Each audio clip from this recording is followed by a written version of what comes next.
Snap good, spot down. Walsh's kick is up, and it is no good. He missed it. Are you kidding me? Something is wrong with you. 12 seconds to go in the game. Niners lead by 4. He'll fire to the right side.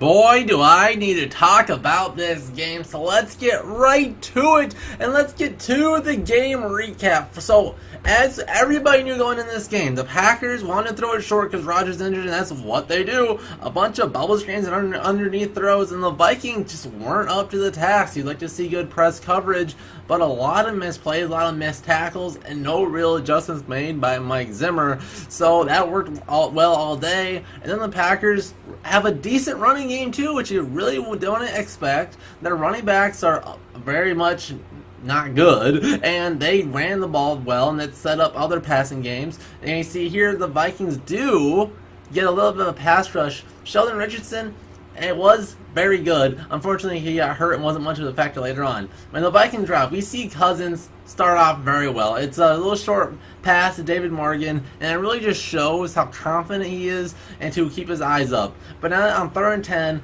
we don't get something going. Cousins drops back, and it's a sack, which sets up a punt from about the 13-yard line. So usually you think, all right, you're backed up, but it's not in the end zone, so it's not something to really worry about. He's right on the footstep of it. Matt Wild takes it, and it's blocked. The key to this block, or straight into the arms for the Packers touchdown, was Eric Wilson, the backup linebacker on the right side of the screen, went to the outside defender instead of the interior one who got a free shot to the ball, popped straight up into the other Packer for the easiest touchdown of his life. So, quick 7-0 Green Bay. So on the Vikings back next drive, we see more Kirk Cousins. This is to Stephon Diggs, who runs a beautiful little corner route to set the Vikings up. And all of a sudden, the Vikings are getting ready to tie this game. 3rd and 1, play action. It's a little 1-yard pass, Cousins to Rudolph, which sets the Vikings up right near the red zone. And it is time for, man, a player I've been wanting to do something good for the last 3 years. A little slant route, touchdown, Laquan Treadwell. I was so hyped for this. I thought this was Treadwell turning the leaf, per se, to finally turn and be a very solid, at least number 3 receiver. It didn't end up like that. So then the Packers get the ball back, and they again run the ball well, and starting off with Ty Montgomery, who had a very, very good day on the run and the pass.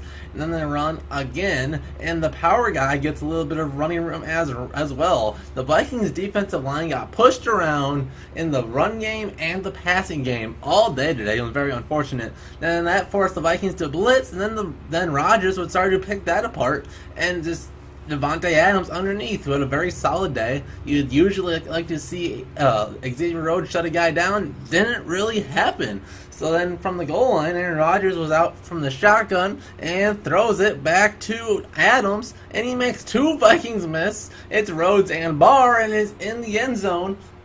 A nice shifty play, but come on, Rhodes and Barr, your 2 Pro Bowl caliber guys, you gotta make a play.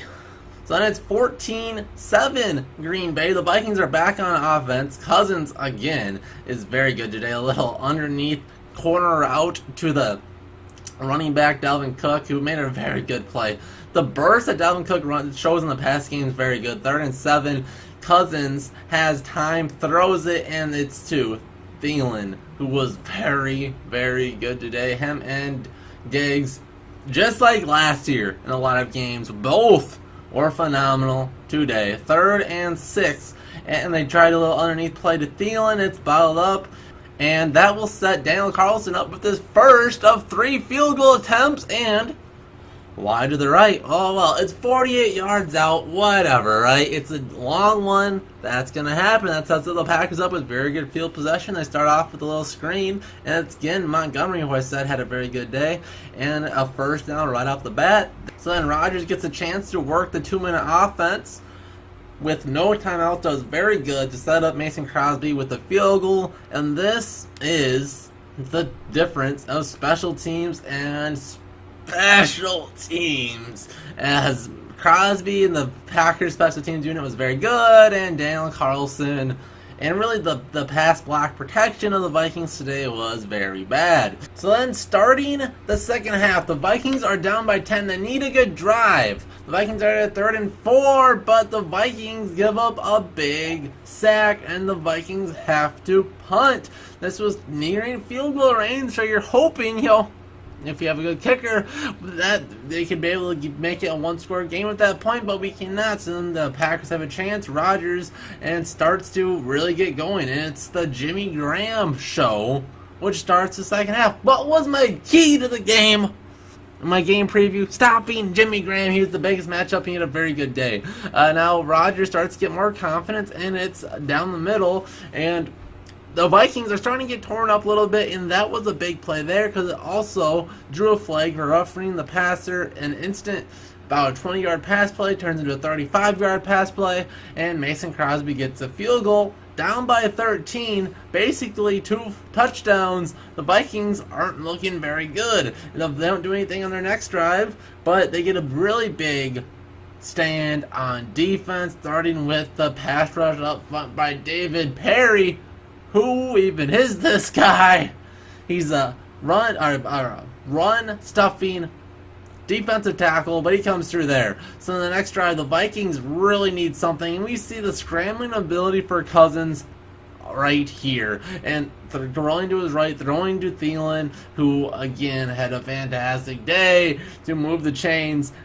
Cousins was just phenomenal. We can say it again and again. And now pass rusher is unblocked, and he's able to throw it to Rudolph. A very simple play, and the Vikings might have went to this play a little bit too often as it got stuffed a little bit later on in the game, but I like this play. Now we get into the goal line situation, and the underneath little action the Vikings do with Diggs gets him that separation for a very easy touchdown. A fantastic play design by DiFilippo. So now the Packers need to answer. They're only up by 6, and they do. Again, the little short passing game is working all day long. The pass rush is too easy. Now the short passing game kind of counters the pass rush, but you need something to get into Rodgers' face. He has time. He's very confident.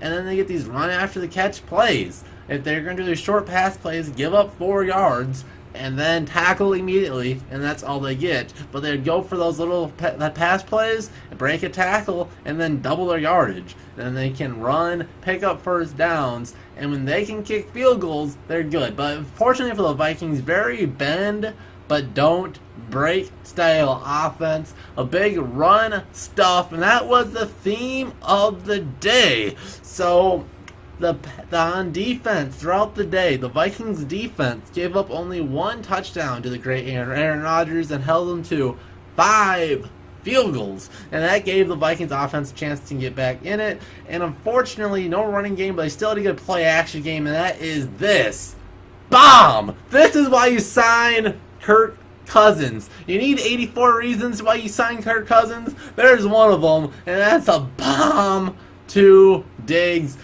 Probably my favorite play of the day, but we have a lot of them. So now, 7 minutes to go. The Packers really want a score here. A touchdown would make it very tough, and they start to really go to Jimmy Graham. And they kind of see what the Vikings did on their side of the ball, so they kind of go to it as well. And that, again, if you can get Jimmy Graham going, the middle of the field opens up, because also Vikings have to give more attention to Jimmy Graham. The Packers kick another field goal, and now it makes it a touchdown game. They run out a lot of the clock. 2 minutes to go.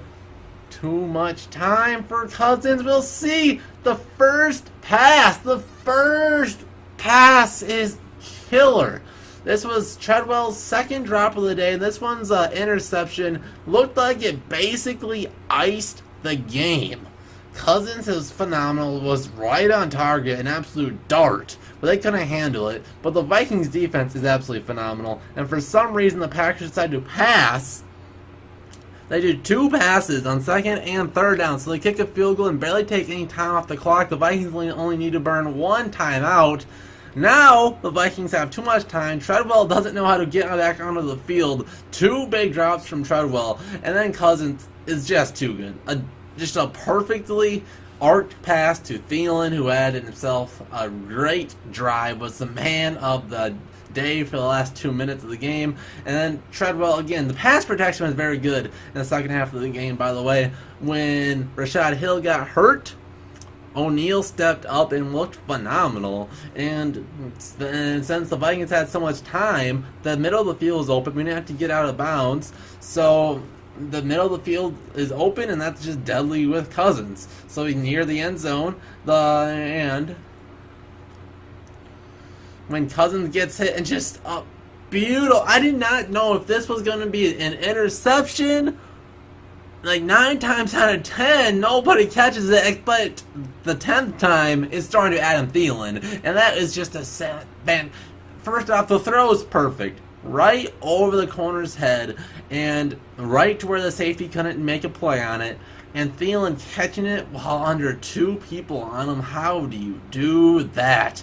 And then a beautiful fade to Diggs. My goodness. You needed the 2, down by 8, and we did it. Wow. Has there been a Vikings offense that could do this since 98? I don't think so.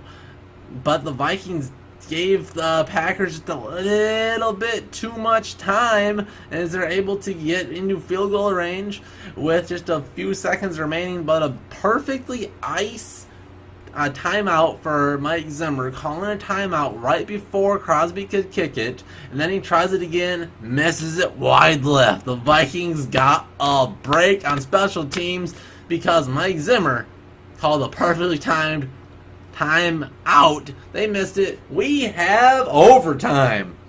And overtime starts, and the Vikings are very confident on offense, and they want the ball. So they got the ball. Surprising when the Vikings are usually a defensive-focused team, but they were so good, why not? So they start off. It's Kirk Cousins underneath to Dalvin, who was a fantastic receiver in this game. Wasn't a very good running back, but a very good receiver, and that helped the Vikings out a bit. So our first drive, we march down the field, and it's a field goal attempt for the win, or not for the win, but to give the lead, and Carlson misses it again. How are you gonna miss 2 field goals? So the Packers start out with very good field position, only need about 20 yards. They get a good run on their first play. If they score, they win. 3rd and 4, they need about 5 yards from field goal range, but a sack by Mackenzie Alexander gets them out of field goal range, and now they have to punt. They don't have a choice, and then Captain Kirk drives the Vikings down the field, and that's going to set up another field goal range, another great throw by Thielen, and another field goal attempt for Daniel Carlson. He will, of course, make this one.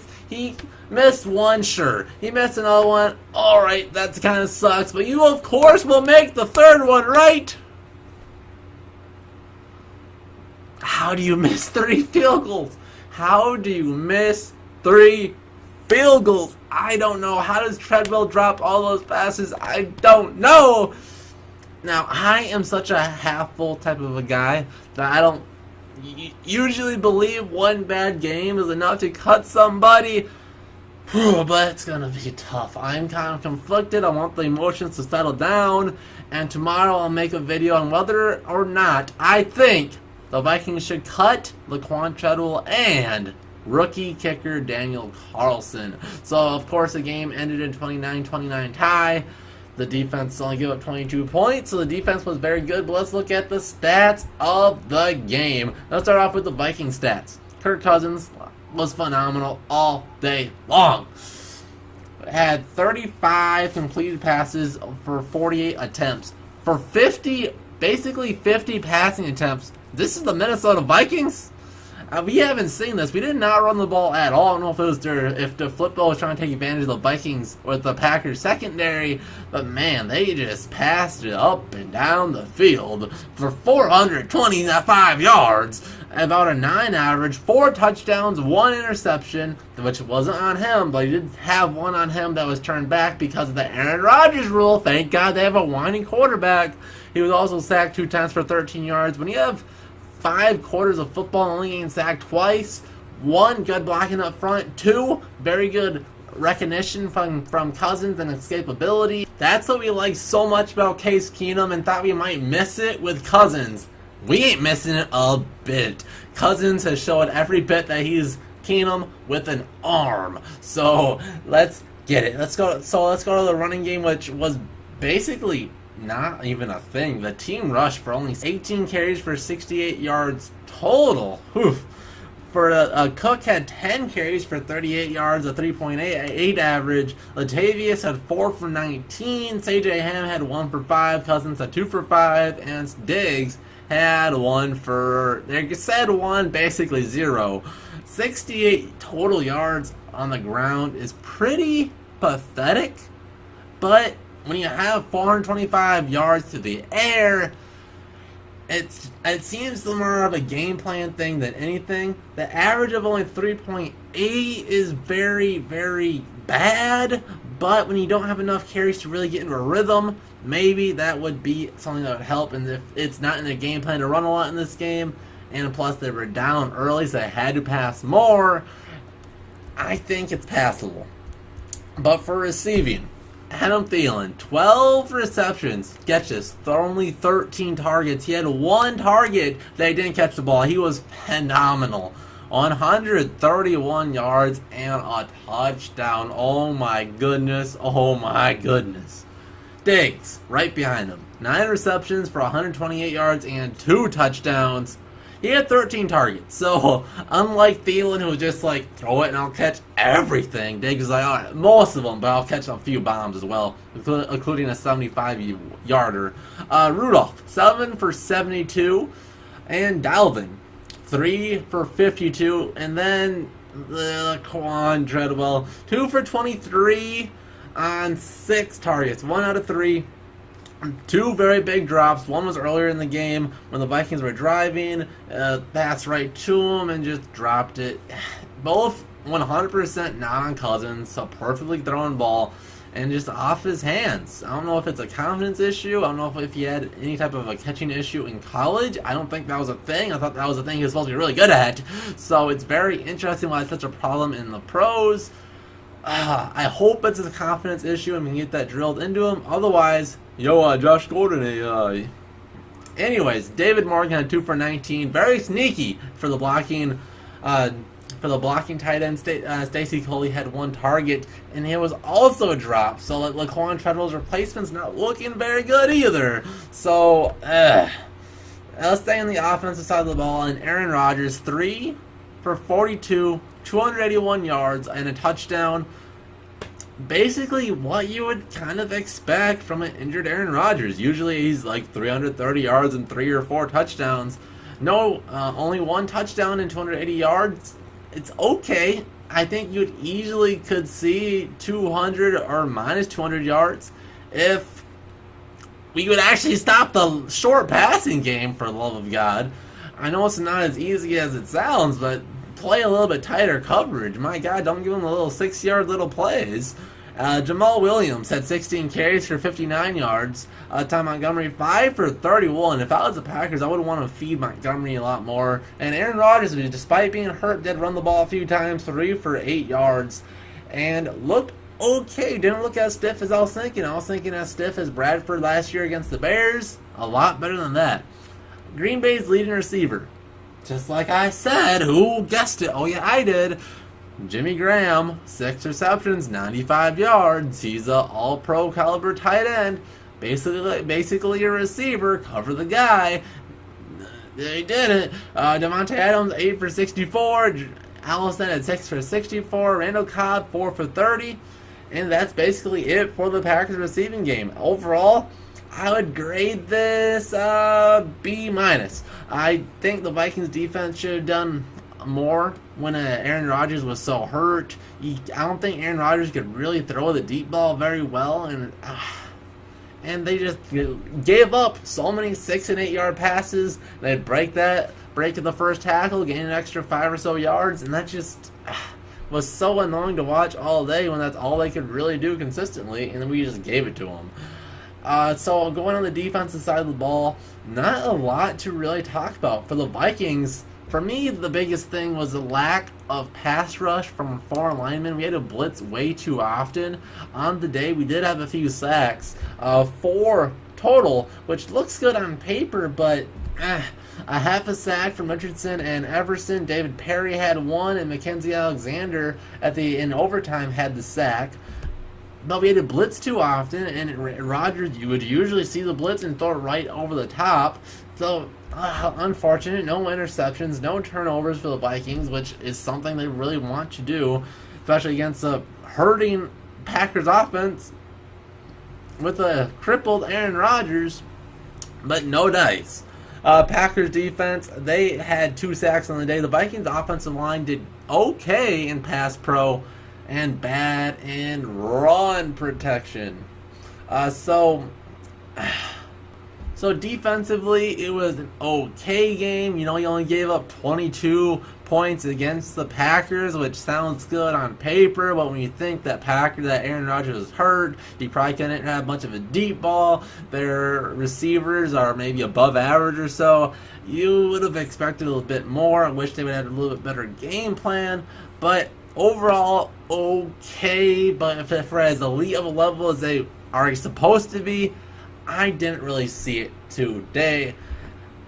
And where we really lost it was special teams. So let's start off with the positive on special teams. Our returners were really good. Mike Hughes had 1 for 46. That set up the Vikings for their first touchdown. And Holton Hill, coming off the preseason, very good return, had 1 for 28. They returned because Marcus Shell did get hurt in this game. He was questionable to return, so I'm not sure if he'll play next week, but we'll have to see. Marcus Sherrill's had 1 for 13, so I believe he's 7 yards away from Deion Sanders for the punt return yardage, which is pretty cool. Now, let's go to the worst part of the game, and that's Daniel Carlson's field goal kicking. 0 for 3. How are you going to do that? As bad as Kai Forbath was, he would probably be like 1 for 3 on PATs, and that'd be a bad day, and maybe 2 for 3 on field goals. And that would be leagues better than what Carlson was. So it'll be very interesting. Like I said, I want to come back to whether or not I think the Vikings should cut them on a video that I will do tomorrow. Oh, but it'll be tough, right? I want everything to settle in. I'll do some research and I'll see. And then the Vikings punting game, after the block, I thought Matt Wild did pretty good. Yeah, I did have 1 touchback, but then also 2 within the 20. I think Matt Wild was a good pickup. And again, he should last a while, but I should stop with that pun. And then Mason Crosby really was phenomenal for the Packers. 5 for 6, basically 6 for 6, but Zimmer robbed him of the 6th one. So yeah, there we have it, 29-29 tie. The first one of these. So both teams had their chances. The Packers could have had an interception to win the game, but they had the Aaron Rodgers rule came in clutch for us. But we also got hit with it too, with Eric Hendricks hitting Aaron Rodgers. So it's gonna be tough with the NFL going forward, because if you blitz, you better sack them or it'll be a penalty. So give me your thoughts in the game in the comments, and we'll see you guys in the next Josie Vikings video. And if you guys want, I'll do a poll right now. It might have been going on throughout the video. Tell me your thoughts. Should Carlson and Treadwell be cut?